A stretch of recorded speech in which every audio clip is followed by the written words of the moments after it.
Namaste. Welcome to the third session, which is titled as Positive Psychology and Introduction. In the second section, we discussed about the nature of positive psychology and how it can be studied in integration with the yoga and mindfulness related methods, how it is integrated in this course and why it is important to study both of these in a course on self management and career management. Today's session is primarily focused to give an introduction to the field of positive psychology and also pointing out how it is applied in the different streams like management, R&D or tourism management, and what are the recent advances in the field of positive psychology. If you recall, in our previous discussion, we looked at how after World War II, psychology and psychological research was mostly focused on the illness and disorders. It was the demand at the time as when it was started, because the major mandate for psychology was to work with the other health professionals and help people and war veterans to get rehabilitated psychologically. So, attain a ordinary state of consciousness, attain a normal way of life was the objective of the field of psychology. But then there was a recognition that there is a lot in life other than being normal. There are many great qualities which makes us true human beings, and that was the call to look at not only how to attain the normal state of life, but it is about researching and knowing more about optimal functioning or flourishing of the human being, and that resulted into the major advances in the field of positive psychology. What do I mean by optimal experiences? We would like to look at these things through certain stories. So, imagine the day when you left home to pursue higher education, or you left home for a major camp or an development program. Both your parents were skeptical in sending you outside, far away from home. They were constantly in dilemma, thinking if they are making the right decision, whether their son or daughter will study well and live up to the standards of the parents' expectations. When your parents are amidst doubts and dilemmas, exactly in that moment you take charge of situation. You sit beside your parent, you pacify them, give them hope that you will not do anything that hampers your study or degrades the reputation of your family. Rather, you will strive to bring pride and honor to the family. You also assure them that irrespective of your busy schedule, you will call them once a day to update about your well-being as well as ensure that they are doing well too. Can you relate this story with your life or the life of the people, your sibling, your friends around you? And please look at the highlighted word hope. In the difficult time, in the time of indecision, in the time of dilemma, it is the hope which has brought light to the hearts of your parents and to yourself. Let us look at another story. And different people will have different characters and different situations coming to their mind, coming to their memory when reading about this incidents or this provocation. So, think about a teacher or teachers, neighbors or friends or relatives who spend time and effort to make you learn new things, who helped you to imbibe some good qualities, or even made extra effort for your personal or professional growth. Think about those. I requested in the last session that please keep pen and pencil in front of you and please keep writing about it. Think about the characters, think about the people, reflect from the childhood, your school days, your higher secondary school days, your college days, the days in your professional life, and think about those people who have spent time and effort to make you a better person or make you a better professional or make you a better student.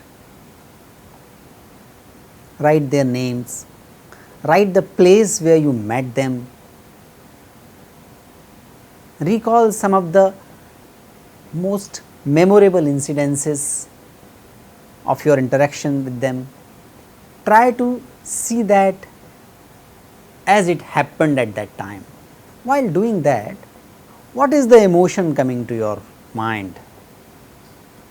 This emotion, we all know, is the feeling of being grateful. So, in everyday life, there are such instances that allow us to identify and apply positive psychology interventions, and that make our life flourish and worth living. Another experiment you can try, you can pause this lecture, look at the person closest to you at this moment, think about a good quality of that person, think about his or her special skill, his or her special quality, his or her special positive attitude. Think about it, note it down, read it, and if you think so, you can edit it, rephrase it, make it appropriate based on your understanding. And why not just call this person, go to this person and say that so and so, I am taking this course on yoga and positive psychology, and as a part of the assignment I wish to appreciate you of your this particular quality. If you are a teacher, you can carry out this exercise in the classroom. You can ask people to appreciate each other, give the appreciation, first write down the appreciation about the person sitting beside him or her, and then give these slips and exchange these slips. And please notice how it feels like, how it changes our energy levels, how these interactions bring warmth in the relationships, even maybe for few moments. So, we can see that we all are using positive psychology intervention in day to day life. In this course, we will try to understand the science and art behind it, and also using these things more consciously and more strongly. So, in order to understand it even better, how the shift in the psychology took place, we can take two another incidences. At this stage, it is important to distinguish how the field or branch of knowledge which focuses on well-being is bound to be different from or bound to look at different variables which are looked at in a field which is focused on treating mental illness. So, we are trying to understand this process again by two caselets. The first caselet is of Rahul, a fictitious character, but not very difficult to find a character like Rahul around all of us. So, Rahul is 40-year-old technology strategist. He is a BTech graduate with management degree from a renowned institution. He handles a team of 15 associates. Year on year basis, the team manages to reach the targets, but Rahul hardly takes leave or goes for vacation, nor he grants leave to his team members. He also skips lunch, rather he prefers to utilize his break in checking emails and replying to the clients. Sometimes his colleagues see him with his forehead pasted on his palms, grattling his head as if thoughts are weighing him down. His team interaction is also not very pleasant and often limited to delegation of tasks and activities. Naturally, he is known as the grouch manager on the floor. Rahul is unaware of the situation. Rahul's immediate manager is able to see the stress on his face for many years, and in one appraisal he finally decides to send him on a forced paid leave for 2 weeks. Rahul makes up his mind, takes the clinical help in which he is diagnosed with acute stress, anxiety and some signs of depression. The doctor gives a verdict stating at the moment Rahul is unfit to continue with his day to day chores and put him on a psychotropic drugs for. Naturally, Rahul is unaware of the situation, but Rahul's immediate manager is able to see the stress on his face, and for many years this is obvious to him. In one of the appraisal, manager finally decides to send him on the forced leave for 2 weeks. Rahul makes up his mind and takes also clinical help in which he is diagnosed with acute stress and anxiety. So, what do we infer from the Rahul's story? We can infer that Rahul is performing in an autopilot mode. Obviously, he is stressed out. Rahul's colleague, most likely they are not happy working with him. Rahul's mental and physical health both are at stake, and we can also infer that mental and physical health are deeply connected. Unfortunately, we can also infer that Rahul is unaware of the severity of the situation. If this continues for a long time, he can face emergency alert at any time, because the stress and anxiety can become more severe, and long term stress and anxiety may result into more serious ailment like hypertension, heart diseases, indigestion and many others. So, we can also infer that Rahul needs immediate attention, and in this immediate attention we most likely the counselor or the health professional or a coach who helps Rahul to see the situation and get out of it most likely will start the conversation about what is not pleasant, what is not welcoming, what is pathological in his dispositions and how it is being perceived by others. This story is of another fictitious character, Savita. Savita is 50-year-old senior marketing manager. She heads a team of 10 marketing associates who have global clientele. Savita has no fixed working hours, and sometimes we see her working even on public holidays. Every month Savita and her team is given fresh targets to achieve. We also know that she has a family comprising of husband, 2 children. So far the leadership meeting we had, we always notice Savita's cheerful face.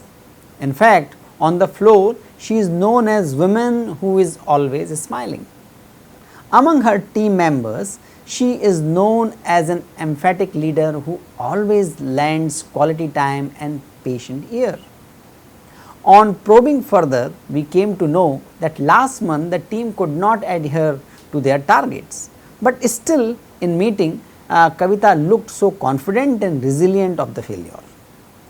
We remember how she owned a failure and emphasized upon the areas of improvement rather than brooding upon the failure or playing the blame game. We found little curious about her ever cheerful attitude and hence dwelled deeper into her lifestyle. We found that every morning Savita sets aside a time for herself which she calls me time. It lasts for an hour in which she purely works upon her psychological and physical well-being. She engages in meditation, yoga, journaling, reflection.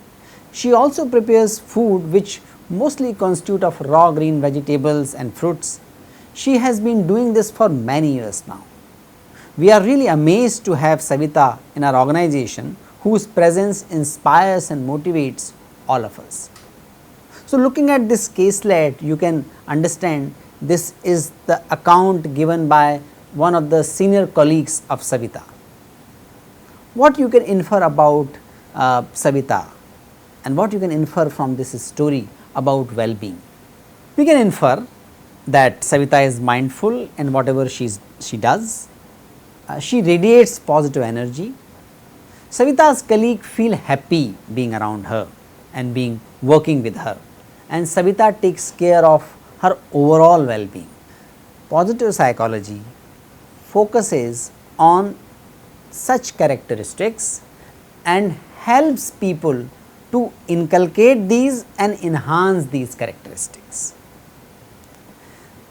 For many years, we had enough knowledge, we have substantial knowledge about stress, anxiety, depression, but we did not have much knowledge about positive attitude, about courage, about well-being, about friendliness, about love, about following a discipline. We did not have much idea, and positive psychology looks at these variables. So, essentially it looks at what makes our life worth living. It is going beyond what makes our life difficult. And as we looked at in the previous session, it is not only about studying what makes our life worth living, but also look at how to improve and nurture and flourish our present lives. So, it looks at interventions, it looks at the applicable practical programs and steps to actually realize these values and create these positive experiences in our day-to-day life. What constitutes positive psychology? If we try to understand in terms of the variables, this is a mind map of so many variables which can be studied, which are studied in positive psychology. You can see how one variable leads to more number of variables, and a tree of the positive psychology field emerges. So, if you look at it, it studies emotions, it studies eudaimonic approaches, it studies applied positive psychology, it looks at psychology of time, it looks at strength and virtues, and all these things are further result into many more variables, life experiences. There are a variety of positive emotions, humor is one of them, transcendence, justice, courage, temperance, positive coping, coping with choice, positive aging, positive business, positive education, positive therapy, positive coaching. All these are the fields which are emerging in the field of positive psychology. So, you can see that there are some of the fundamental states, emotions which are studied in the positive psychology, and their reflection is further studied in education, management, and it can be studied in many fields. I can give only one example how the core ideas of positive psychology are applied or can be applied and can be studied and are relevant in the other fields of studies. So, we can take this example by work of Serawada and colleagues. They have very recently published a systematic literature review on tourism management perspective, and they looked at how many positive psychological characteristics and how positive psychological variables can be studied in the tourism management. So, triggers for tourist well-being, those variables are about happiness, positive emotions, savoring, character strengths, gratitude, humor, mindfulness, engagement, relationships, meaning, accomplishment. These can be looked at as the antecedent of well-being. These antecedents may lead to positive episodes, which are related to social intervention, which are related to social environment, natural environment and built environment, tourist experience, and we can also look at how different countries vary in with respect to some of these things. Positive aging through social support, belongingness to social world, how these things are affected in the tourism context through the antecedent of well-being and well-being itself, and that naturally has consequences, and consequences naturally will be studied in those aspects which are relevant in that particular field. So, if we look at the example of tourism management, for them the consequences is revisiting intention, person should be willing to come back to that place again. Positive word of mouth, person talks about it in a positive way with others. Positive attitude towards poverty alleviation and developmental issue is also studied in the tourism management, and that can be the outcome of the well-being and the positive episodes. Residents' participation in value co-creation with tourists. You remember, we in the very first session we discussed about how our economic activities and business organizations have moved beyond selling goods, commodities or services to create experience and create opportunity for transformation of the experience in collaboration with the customers. And similar thing can be studied in the context of tourism management, and that is what is written, residents' participation in value co-creation with the tourist. This can also be resulted by positive episodes which are the result of the antecedent, which are the result of some of the aspects of well-being. There can be multiple theories which are studied first in the positive psychology. They are still applicable in many of these situations. So, broaden and build theory, PERMA model, mindfulness theories, flow theory, all these can be applied in the tourism management. So, this is just one example how positive psychology in terms of its variables, episode and consequences can be studied in a field, in a particular field. At this moment, I would like you to reflect and take another reflection exercise. You can pause this lecture and take your pen and pad and think about what is your profession. You may be in teaching, you might be in the IT industry, you might be in the banking, you might be student of engineering, you might be student of social sciences and so on and so forth. Just pay attention to your professional context or your academic context, and in that context I would like you and I invite you to reflect on, first start writing the desirable outcomes, desirable states, desirable situations in your professional or academic context. For example, if you are in the project management team, the desirable consequences or desirable outcome in the project management team will be timely completion of the project, positive interaction in the team, proactive problem solving and many others. Similarly, if you are a R&D professional, you can look at innovative experiment taken place, amount of collaborative projects, the number of creative ideas being generated in a meeting, or looking at the high impact project and collaboration of the various specialization in the field. So, you can look at these consequences. If you are a banker, you can think about what is the customer satisfaction level consequences or business level consequences, so on and so forth. So, whichever profession you are and whichever academic program you are, you can think about what is the expected consequences, expected outcome in your field.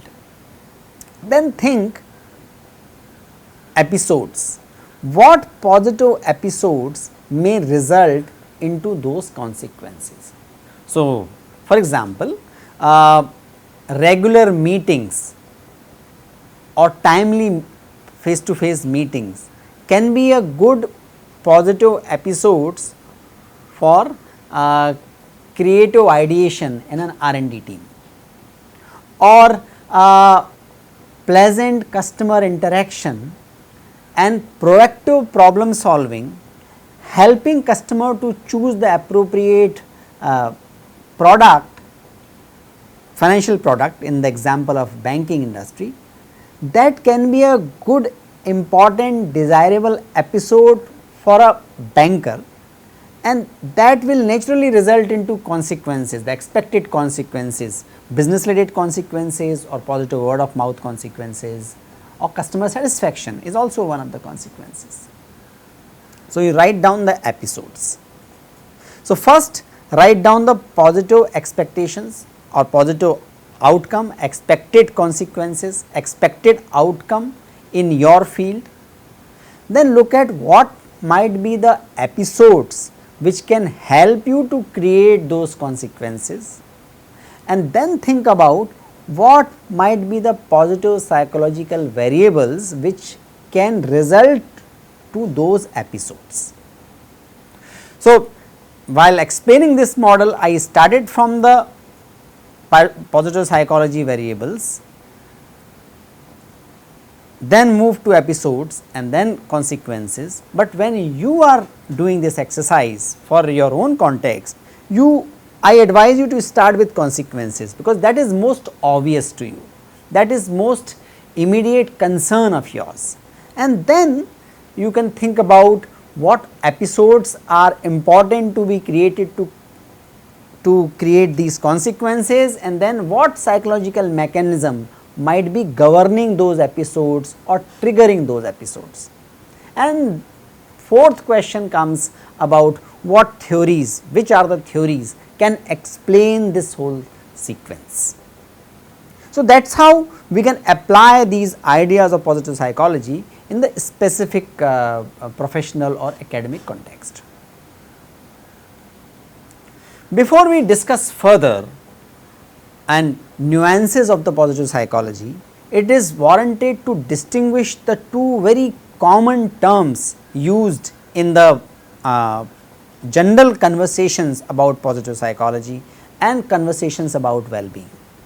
These two terms are hedonic and eudaimonic happiness. These terms were given by Aristotle, very popular categories. Hedonism in the general parlance is understood to be pleasure seeking, a life occupied by the search of pleasure. So, there is an inherent subjective satisfaction involved in the pleasure, and this is mostly about avoiding pain and seeking pleasure. Another aspect of happiness is eudaimonia. Aristotle explains, and it is understood in general parlance as happiness that arises from good work. It is more objectivist in nature, means it is relevant at the social level, people can objectively look at the eudaimonia. It is about the objective way of looking happiness, and this is the function of virtues. Eudaimonia and hedonism are the two types of lives or two directions of pursuits of happiness, and implicitly and sometime explicitly it is understood that eudaimonia is preferable over hedonism. This distinction is now being questioned, and Cassidan and Biswas Diner and Laura King, they have written extensively about it. There is a special issue and there is a response to the response of their articles as well. What it summarizes is that there is a good evidence that eudaimonic and hedonic aspect of well-being actually can operate in tandem. So, there is no hard and sharp categorization of the two aspects of happiness. It can be understood by few examples, and these examples are given by these authors.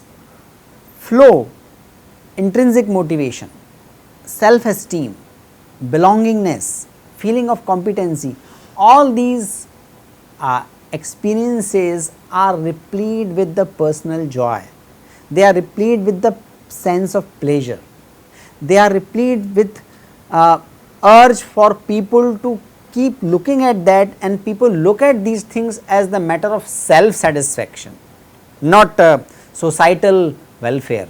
Societal welfare for the flow or for the intrinsic motivation is more like an outcome rather than the main objective of pursuit. So, in this situation we can't distinguish hedonism and eudaimonia. Secondly, eudaimonic pursuit sometimes related to negative feelings as well. They might be result of the negative feelings as well. You take up the social responsibility, you do not get the expected outcome or expected response, you may feel dejected, then still some people go through this experience and still continue with that. There is not much happiness per se, but there is a pursuance of these objectives, these pursuits, and that happens along with the negative feelings. So, eudaimonic pursuits may not necessarily result into happiness. So, we call eudaimonia as happiness, but there might not be many signs of virtues which are associated strongly with eudaimonia. But and there is another objection, another situation which can explain why there cannot be a person who is purely looking at hedonism. So, as there is no guaranteed happiness and eudaimonia, hedonism is also not something which people will always pursue, and that can be understood with the thought experiment suggested by Robert Nozick, that this is the famous thought experiment where he asked people to imagine you are in a machine which gives you perpetual joy, experience of joy continuously for the whole life. If you just be in that machine, just sit there or attach that on your head, this will give you perpetual joy. Can even with that machine people would like to spend their lifetime? Answer is no. Nobody would like to have that kind of machine which can instigate some brain cells, some neurons in the head which can give the sense of perpetual joy, and people would actually like to live and engage in the real life, in the hustle bustle of the real life, struggle of that real life, and then seek pleasure. So, nobody is purely pursuing the hedonistic objectives. Eudaimonia may not necessarily result into happiness, may not be reflected into happiness, and in many situations eudaimonia and hedonism are difficult to distinguish. So, we are also not following this classification in this course. At this stage, it is also important to articulate what positive psychology is not. So, it is not just absence of negative. Rather, in time of adversities and challenges in life, which we may sometime term as negative, positive psychology as a discipline leads to self development. So, it is not only about goody things, it is as much about the pleasant experience as it is about adversities and challenges in life. It is not just the branch of medicine concerned with illness or health. In the famous paper American Psychologist 2001, Seligman and Csikszentmihalyi explain that because of certain developments right after World War II, psychology became subservient or subfield of the health management and healthcare departments.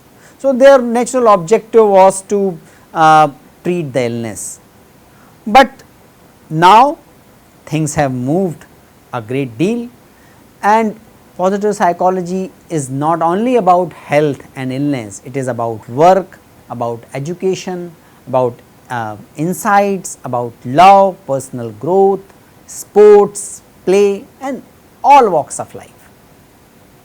Positive psychology does not rely on wishful thinking. It is neither based on faith or self deception, fads or hand waving. It is a scientific process, it is a scientific field. It tries to adapt what is best in the scientific method to understand the unique problem that human behavior presents to those who wish to understand it in all its complexities.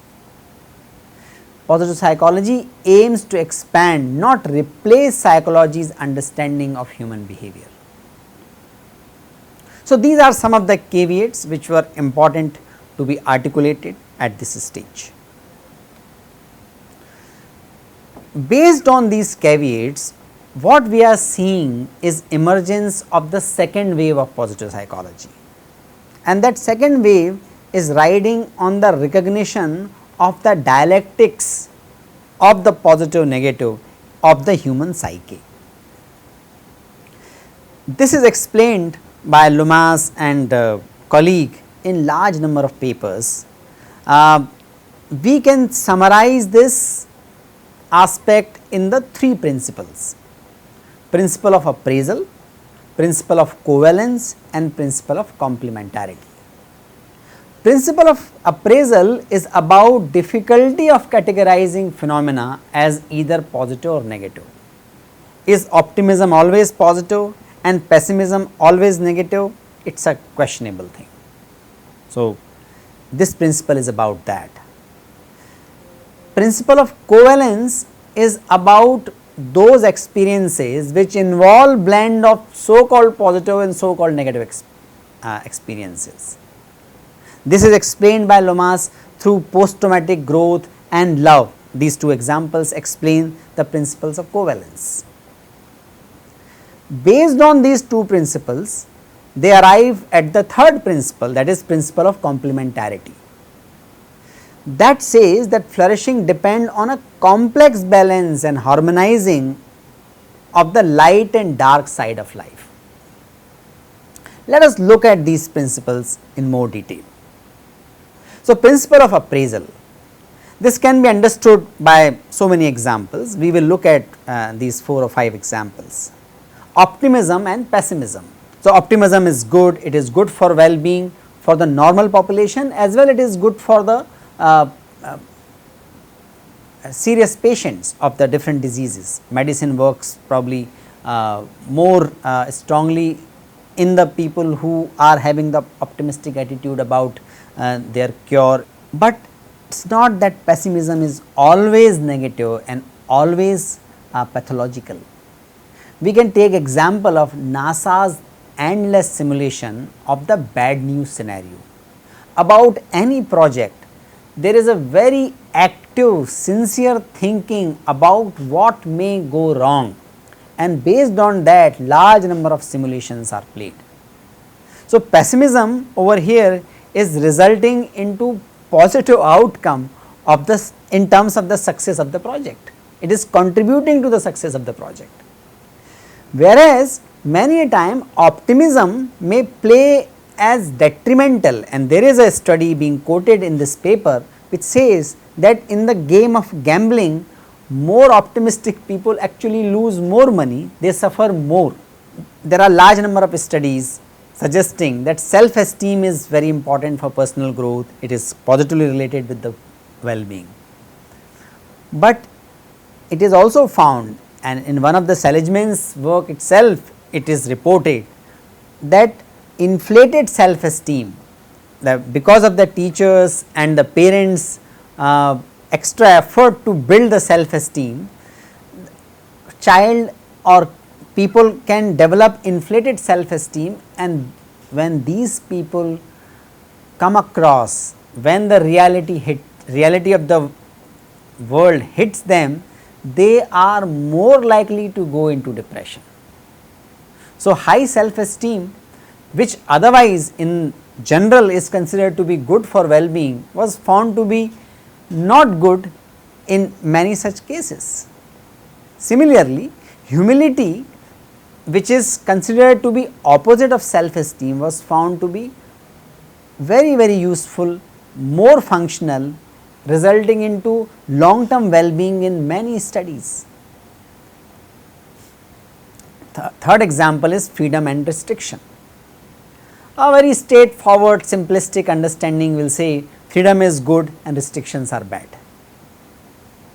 But if we look at the health literature, if we look at the sports people, if we look at the scholarly academic pursuits, we can quickly understand that freedom can be detrimental, and if we consider routines, the tough routines, rigid pattern as opposite to freedom, they are actually good for academic excellence. They are very important part of the training of any athlete. There are other sets of study about freedom and restriction in the field of marketing. In marketing, they have found that when customers are presented larger number of choices, their subsequent satisfaction is likely to be lower, because there is a sense of I might have missed out something.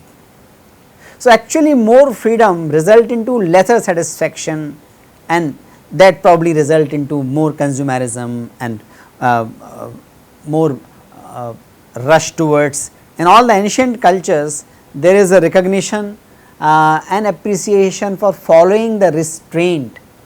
Brahmacharya is very important part of yoga. A parigraha, not hoarding more than what you require, is part of the personal growth. So, freedom and restriction might be positive in the specific context. Third example, our next example is forgiveness and anger. Large number of studies are suggesting that forgiveness is very important for attaining well-being and retaining well-being, and anger is generally understood to be a detrimental feeling.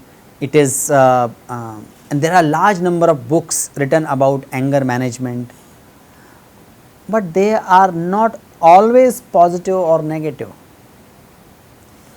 Excessive forgiveness can be negative, and being angry can sometimes be very useful. Famous statement of Aristotle is there, which goes like right amount of anger at the right situation with the right people for the right time is a wise thing. Anger is also understood, anger can also be understood as moral emotion, particularly when it is directed towards others. When we see some injustice happening to someone else, if we do not feel angry, we may not feel urged to act against it. Many of such situations are studied in the context of married life as well. So, in the same paper, you can look at the reference of McNulty and McNulty's work with many other colleagues. They have followed interesting research design to understand what extent these so called positive emotions are useful and actually contribute to well-being. So, they studied these variables in the context of married life, and they tracked the married couples, newly married couples.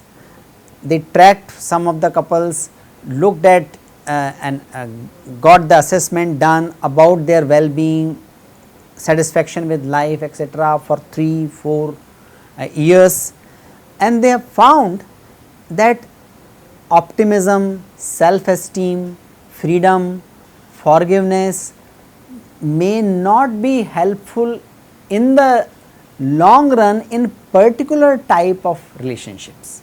What are those type of relationships? In the, for example, abusive relationships, or when one partner has a tendency to show anger and being abusive. when this problem is mild, optimism may work, forgiveness may work, but when a partner has issue in terms of his or her anger or being abusive, more seriously, in the long run actually optimism works negatively for the life satisfaction. Forgiveness actually works negatively in the long run with a partner who has excessive tendencies, serious tendency of being abusive or being angry. Actually, in the being restrictive, being tough, being more upfront about these negatives of the partner is good, and it prevents the long term problems in the married life. So, McNulty's work is very interesting to understand the dialectical nature of the positive negative well-being, and it invites us to look at all these things in the particular context. In a particular situation, certain things can be positive and negative, and we need to understand these things in the right context. Another example in the principle of appraisal is about showing happiness in sadness. Because of overemphasis on importance of being happy, importance of being positive, people might be feeling, and some people actually feel burdened to look positive and look happy, which eventually contribute to sadness. Sometimes it is important to express sadness, to get things resolved, to give the signal to your loved ones, to give signal to the system to respond to. So, the positive negative is not so straightforward, and we need to understand in the right context, and we are going to delve deeper what it means to manage ourselves and manage our career. Then there is a principle of covalence, which says that many experiences actually involve blend of positive and negative experiences. And one example is post traumatic growth. After trauma, which is actually a intensely negative experience, people, large number of people result into more personal growth. They become more responsible, they become more sensitive, many times they become better problem solver. Their sincerity, their commitment for a positive cause, all that is found to have increased after the trauma. Similarly, love is understood in its many shades. In the Indian tradition, we call it Shringar Ras, and we looked at Shringar not only not only a pleasant experience, not only the union of the lovers, if it is romantic love, it is also the separation of the lovers which gives Sangar, which is called Viyog Sangar. So, Sanyog, which is union, and Viyog, which is separation, both are part of the love. And to experience love fully, experience of both the aspects are important. So, there is also no distinction between positive and negative emotion. Based on the principle of appraisal and principle of covalence, we can say that flourishing depend on complex balance, and it is somewhere experienced in harmonizing of the light and dark side of life. So, positive psychology is not just about positive. Positive psychology is about harmonizing all shades of life. So, recognition to these factors has resulted into the second wave of positive psychology. It talks about accepting and confronting reality of life with courage, and life has both negative and positive. Life has both celebration and suffering. Sustainable well-being can be achieved by appreciating and embracing both of these. That is the recognition of the second wave of positive psychology. Next thing is recognizing that everything in life comes in polarities and importance of achieving an adaptive balance through dialectics. In the second wave of positive psychology, there is a greater recognition that learning can be drawn from indigenous psychologies. Indian tradition, Maori traditions, many traditions in Africa and many other traditions across the world have great insights about managing self and managing life. Those insights needs to be distilled, can be presented and examined with the scientific methods, and they are the great reservoirs of the insights which can enrich the positive psychology. This recognition is also there in the second wave of positive psychology. So, in nutshell, it is about 5 aspects. Number 1, it helps us to accept and makes peace with past. That is for sure. How to move on from the trauma, this science can help us to know more about it and to practice that. It helps us to look at life with optimism. Life as such is an opportunity for growth. That fact is non-disputable and that is established in the positive psychology. It allows us to appreciate present. It makes us to appreciate, hold on to what is good in life. There are many methods like gratitude, appreciative inquiry. They are the result of positive psychology movement and they are very effective to make us appreciate the present. It helps us to look beyond momentary pleasure and pains of life. It helps us to move beyond pains.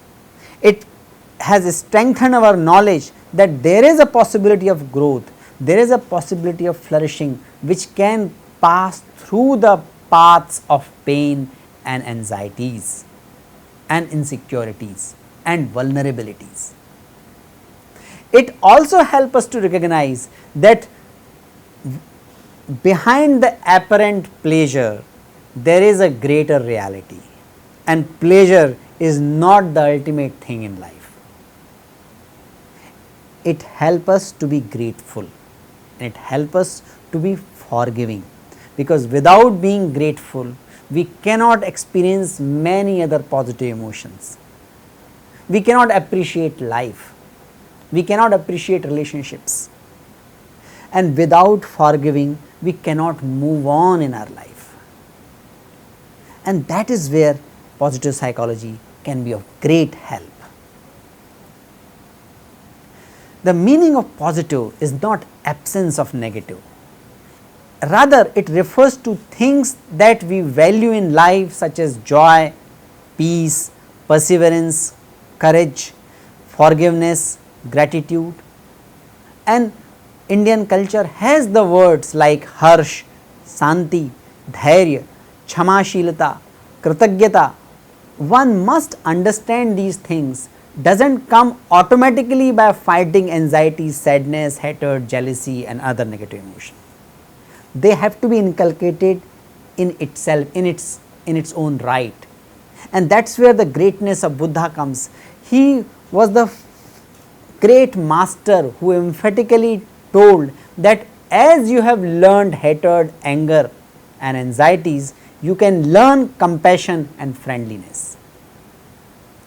In life it is difficult to separate positive and negative aspects.